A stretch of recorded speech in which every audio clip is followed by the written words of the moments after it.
बिस्मिल्लाहिर्रहमानिर्रहीम अस्सलामुअलैकुम। आज मैं आपके लिए टी केक की रेसिपी लेके आई हूँ। बहुत ही आसान, बहुत ही मज़ेदार, बगैर अवन के हम इसको पतीले में बनाएंगे। ये इस कदर मज़ेदार और नरम बनता है, यकीन करिए आप इसको एक दफ़ा बनाएंगे ना तो आप इसके फ़ैन हो जाएंगे। और बिल्कुल घर की चीज़ों से हम इसको बनाएंगे, सारी चीज़ें आपके किचन में मौजूद होंगी।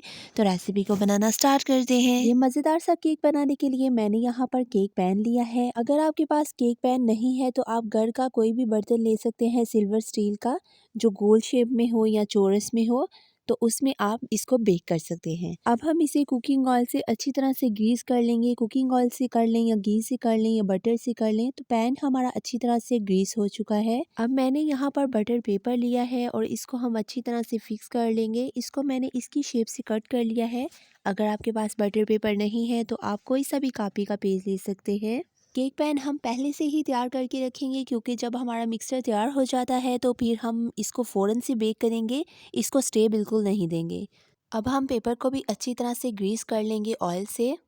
तो यहाँ पर मोल्ड हमारा बिल्कुल रेडी हो चुका है। मैंने यहाँ पर एक बोल लिया है। अब हम इसमें ऐड करेंगे 2 कप मैदा। मैदे को आपने अच्छी तरह से छान कर यूज़ करना है।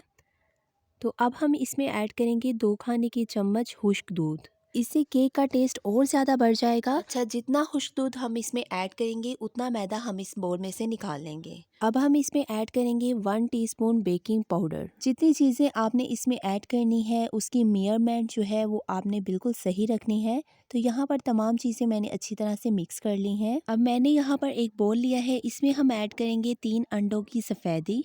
अब हम इसे अच्छी तरह से बीटर से बीट कर लेंगे 1 मिनट के लिए। अगर आपके पास बीटर नहीं है तो आप ग्राइंडर में कर सकते हैं। अगर ग्राइंडर नहीं तो आप इसको चम्मच से कर सकते हैं। सफेदी को अच्छी तरह से बीट करने के बाद अब हम इसमें तीनों अंडों की जर्दी ऐड करेंगे और इसको भी हम अच्छी तरह से बीट कर लेंगे।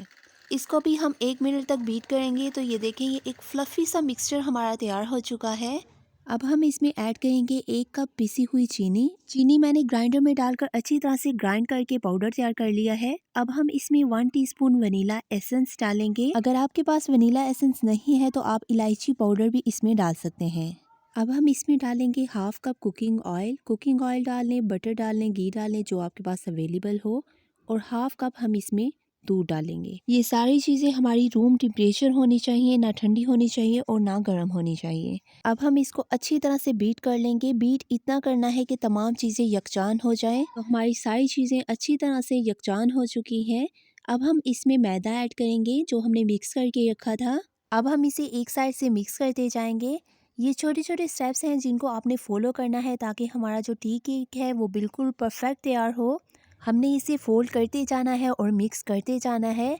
तो ये देखिए, ये एक माइल्ड सा मिक्सचर हमने तैयार कर लेना है। बिल्कुल ऐसी ही कंसिस्टेंसी आपने इसकी रखनी है कि जब हम इसे चम्मच के साथ उठाएं तो ये बिल्कुल एक लेयर की तरह गिरे। यहाँ पर मिक्सचर हमारा बिल्कुल रेडी हो चुका है। अब हम इसे पैन में ट्रांसफ़र कर लेंगे। अगर आपका मिक्सचर इससे थोड़ा पतला बन जाएगा तो आप इसमें मैदा ऐड कर सकते हैं। और अगर आपका मिक्सचर थोड़ा गाढ़ा बन जाए तो आप इसमें दूध ऐड कर सकते हैं, बट वो रूम टेम्परेचर होना चाहिए। हाफ मिक्सचर डालने के बाद मैं इसको अच्छी तरह से टैप करूंगी ताकि इसके एयर बबल्स निकल जाएं। तो यहाँ पर मैंने कुछ ड्राई फ्रूट्स लिए हैं जिनको मैंने फाइन चॉप कर लिया है। मैंने यहाँ पर थोड़े से बादाम और थोड़ा सा पिस्ता लिया है। अब हम इसे अच्छी तरह से स्प्रिंकल कर लेंगे हर तरफ। अगर आपके पास ड्राई फ्रूट्स नहीं है तो आप इसको स्किप भी कर सकते हैं, जो भी अवेलेबल हो आप इसमें डाल सकते हैं। अब जो हाफ मिक्सचर हमारा रह गया है वो इसके ऊपर हम डाल देंगे। केक के सेंटर में ड्राई फ्रूट्स डालने से इसका टेस्ट और ज़्यादा बढ़ जाता है। यकीन करें, ये इस कदर मज़ेदार और कम बजट में बनता है कि आपको बेकरी से भी ऐसा केक इस बजट में नहीं मिलेगा। तो सारा मिक्सचर हमने अच्छी तरह से इसमें ट्रांसफ़र कर दिया है।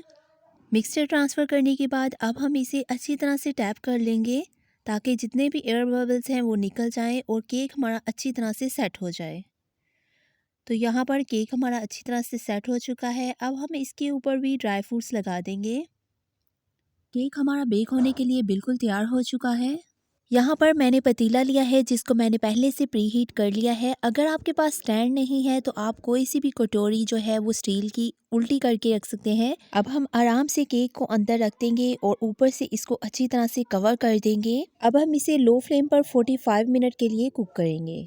45 मिनट हमारे हो चुके हैं और केक हमारा माशाल्लाह से ज़बरदस्त सा कुक हो चुका है। अब हम इसे निकाल लेंगे। केक हमारा अंदर तक पक चुका है, बट आपने निकालने से पहले कोई भी चीज़ इंसर्ट करके इसमें चेक कर लेना है कि केक हमारा अंदर तक पका है कि नहीं। एक्चुअली मेरा वो वीडियो का पार्ट जो है वो स्किप हो गया था। नॉर्मल टेम्परेचर पर आने के बाद हम पैन में से केक को निकाल लेंगे और जो हमने बटर पेपर लगाया था इसको रिमूव कर देंगे। तो ये देखें माशाल्लाह से बहुत ही ज़बरदस्त सा कलर आया है, बहुत मज़ेदार ये घर में तैयार होता है। मैं आपको कट करके दिखाती हूँ। ये देखें बहुत ही सॉफ्ट और बहुत मज़ेदार ये घर में तैयार होता है। यकीन करें ये इतना मज़ेदार बनता है कि आप इसको एक दफ़ा बनाएंगे ना तो आप इस केक के फ़ैन हो जाएंगे। इस रेसिपी को ज़्यादा से ज़्यादा शेयर कीजिएगा, मेरे चैनल को सब्सक्राइब ज़रूर कीजिएगा, वीडियो को लाइक और बेल आइकन को प्रेस करना मत भूलिएगा ताकि आपको आने वाली हर वीडियो का नोटिफिकेशन मिलता रहे। अल्लाह हाफिज़।